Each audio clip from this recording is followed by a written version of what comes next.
I mean, saying no, I was observing it since it started to go up. I was looking for longs, but ITG stopped me from taking the longs. Yes, absolutely. And that is the beauty of those intraday trading guidelines. They will not let you trade against the run of play, so to speak. What do I mean by that is they will not let you take a trade which clearly is going against what the market is trying to do.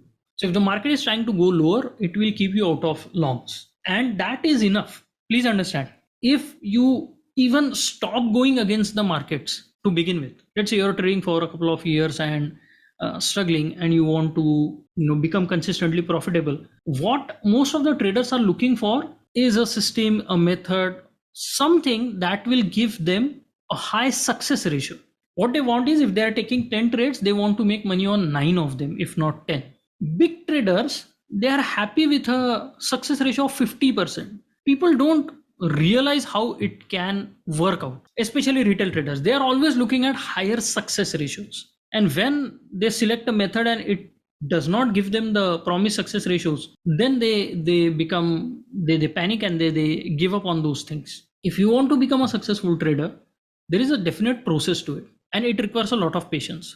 What happens? The first thing that happens is you will become uneasy when you're trying to take a trade. You come into the market, usually whatever your analysis process is telling you to go long, you will not feel the confidence, you will not feel the excitement, you'll feel uneasy. Why? Because now you are looking at this complete trading framework, and you're looking at auction theory, you have studied Wyckoff and 4 steps of market development, you know the intraday trading guidelines. Suddenly you will not feel good about taking trades. Pay attention to those feelings because they are coming from within. All right, something is changing inside and that is now trying to come out. Focus on those emotions, respect them, and slowly you will start becoming confident of trusting those emotions, intuition. So if the market is looking like going up, going down, and you're not feeling good, you don't take a trade, and then you find that yeah, market did not go up, it actually fell. So your intuition was correct. And the first result of developing this intuition is the potentially bad trades, the mistakes, the impulsive trades, they go down. So if you're taking 10 trades, you'll probably only find 2 opportunities that you even feel like trading. And you need to respect that because that is the first sign that you're on the right path. What happens afterwards?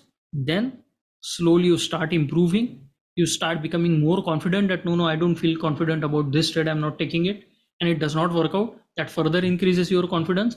Then you start taking some profitable trades, and slowly you start stepping into that consistent profitability zone. So it will take time, it requires a lot of patience, but I'm telling you, if you show that patience, then sky is the limit.